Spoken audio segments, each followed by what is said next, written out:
अगला question, 2 question clear हो चुके हैं। तीसरा तीसरा क्वेश्चन है कि जब कोई व्यक्ति पहले मसीह को ग्रहण करता है, जब वो नया प्रभु में होता है, उसको ग्रहण करता है, तो विश्वास और स्पीड दोनों बहुत ज्यादा होते हैं। वाह ये बहुत इंपॉर्टेंट है। क्या बात जब है? कोई व्यक्ति पहले मसीह को ग्रहण करते हैं तो उनका विश्वास और स्पीड दोनों बहुत ज्यादा होते हैं, पर कुछ समय बाद उनका विश्वास और उनकी स्पीड में गिरावट आ जाती है। Very interesting question, very interesting, very interesting. देखो कितना अच्छा क्वेश्चन किया शमी भाई ने कि जैसे कोई नया विश्वासी बनता है उसकी स्पीड बहुत ज़्यादा होती है और जैसे वो पुराना होता है स्पीड कम हो जाती है।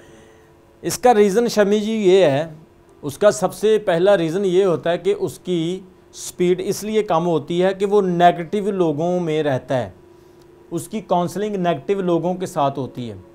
आप समझ रहे इस बात को? वो चर्च में आता है लेकिन नेगेटिव लोगों के साथ ज़्यादा कम्युनिकेशन में रहता है। जब वो चर्च जाता है, गवाहियाँ सुनता है, चमत्कार देखता है, वो बाइबल पढ़ता है, परमेश्वर उससे बात करते हैं, यीशु मसीह का आत्मा उसे छूता है, वो बड़ा जोश से भर जाता है।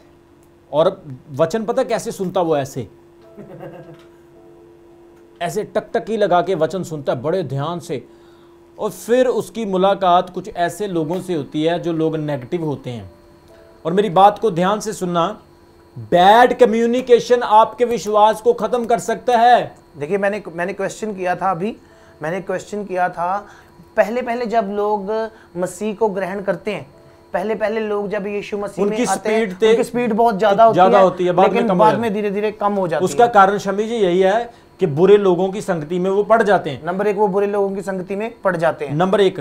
दूसरा, इसके लिए मैं एक वचन पढ़ना चाहता हूँ, 1 कुरिन्थियों उसका 15 अध्याय, 1 कुरिन्थियों उसका 15 अध्याय, उसके 33 वचन में इसका आंसर आपको मिल जाएगा। यहाँ पर लिखा है, धोखा ना खाओ, बुरी संगति अच्छे चरित्र को बिगाड़ देती है। बुरी संगति अच्छे चरित्र को क्या करती है? बिगाड़ देती है। What an answer, praise God, hallelujah. धोखा ना खाओ, डू नॉट बी डिसीव्ड। आज बहुत सारे चर्चों में ऐसे लोग भी हैं जो अच्छे लोगों को डिसीव कर देते हैं। जो विश्वासी सबसे ज्यादा दान देगा, ध्यान रखिए, जो विश्वासी सबसे ज़्यादा ऑफरिंग देगा, सबसे ज़्यादा प्रार्थना करेगा, सबसे ज़्यादा बाइबल पढ़ेगा, शैतान उसी को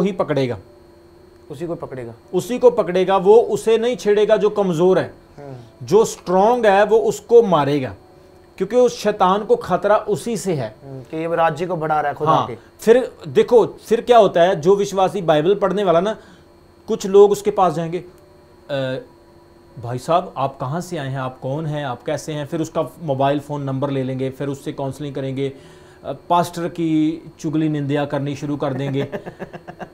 ठीक है, या फिर वो क्या करेंगे, कोई ऐसा बहन भाई चर्च से पकड़ लेंगे, उसका करैक्टर ठीक नहीं है, उस बहन का करैक्टर ठीक नहीं है, मतलब वो जो स्ट्रॉन्ग बिलीवर है उसके अंदर वो नेगेटिविटी पैदा कर देते हैं। उनके अंदर डेविल जो है, डेविल के थ्रू वो डिसीव हो रहे हैं। इसीलिए तो वचन में लिखा धोखा मत खाओ। जो नए बलीवर हैं उनकी स्पीड इसलिए तेज होती है क्योंकि वो वचन पढ़ते हैं, नए होते हैं, फ्रेश होते हैं, प्रेम होता है प्रभु के साथ उनका प्रेम होता है। धीरे धीरे वो काम इसीलिए हो जाते हैं क्योंकि वो लोगों की बातें सुनते हैं। ध्यान से इस बात को ध्यान से सुनिए आप सब लोग। आप अगर प्रभु में बढ़ना चाहते हो प्रियो, तो आप लोगों की बातें सुनना बिल्कुल बंद कर दीजिए।